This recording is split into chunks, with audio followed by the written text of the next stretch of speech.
The award winner for the Cowan Award goes to Thad Cockrill. Thad Cockrill is an associate professor at Southwest Tennessee Community College in Memphis, Tennessee.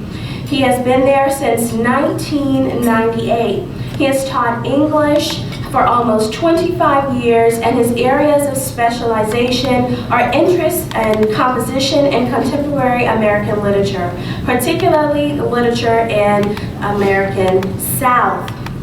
Let me tell you a little bit about the Cowan Award before that comes up. The Cowan Award is presented to an outstanding full-time English teacher at a two-year college in the Southeast who is a member in good standing of TYCA Southeast. The Cowan Award winner demonstrates exceptional skills in instruction, develops creative approaches to curriculum and instruction, and exhibits a leadership role within the academic department. The winner will receive a plaque, have his or her name added to the permanent plaque, and the Cowan Award display, and will receive $1,000.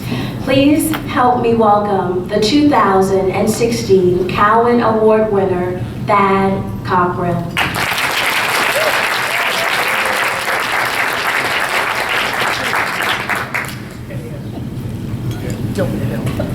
Okay, before I read from my prepared talk, I'd like to make just a few comments. First off, I had no idea I would be receiving the award this year. Back in August or September, when I was thinking about what we should do as a department at Southwest this year, it occurred to me that since the conference was in Tennessee this year, and our previous president had sort of created a mindset where we couldn't participate in professional development unless it was in the state. They wouldn't fund things unless it was in the state. And since our new president was really big on professional development, I thought, well, this would be a really great year for me to get a bunch of people from Southwest, and we have 11 here this afternoon, this weekend. And so I'm sure they're thinking that I arranged this so they could come see me. I did not arrange it that way, I promise. But at the chair's reception last night and at the opening plenary this morning, I was looking around the room, and I haven't been to a TYCA Southeast conference since 2010. And I was very active up until then, and I began serving as department chair in 2011 and just didn't have the time, frankly, to come to conferences.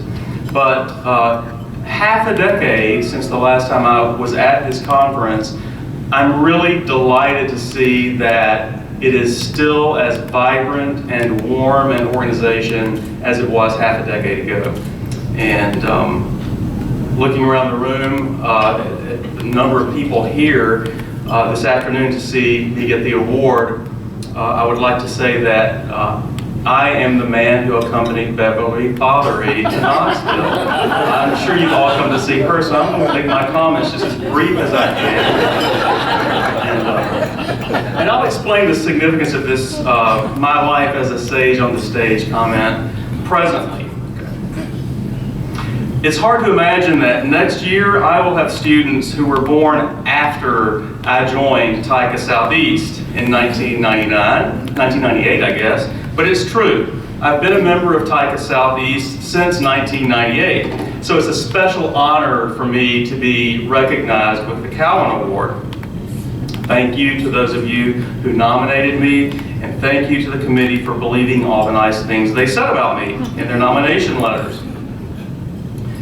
Recently, I was having one of those conversations you can have only with someone whom you've worked with for 20 years and have known for almost 30 years. And he too is an English professor. You can imagine who this is, Doug Branch. And we were talking about how we identify ourselves in social situations, in business situations, how we described our profession, our what's that called, the tax form, 1040 form and that sort of thing. And whether we called ourselves professors or teachers or instructors or that horrible word, educators, whether to admit to being English professors and then wait for people to tense up and start watching everything that came out of their mouths, as they always do. For the past 5 years, I've served our department as chair, as I told you, and I said to him that I never introduce myself as department chair, and that I normally say, I'm an English teacher. And Doug looked at me and said, are you still an English teacher? In that way of suggesting that I had gone over to the dark side of administrators. So when I look at the essential criteria for this award, exceptional skill in instruction, creative approaches in curriculum and instruction, taking a leadership role in the department, I feel humbled, really humbled, and rewarded at the same time that you all have chosen to recognize me for such accomplishments. This feels like a marker of something that I have worked for many years. Being an English teacher is what I have wanted to be for most of my life.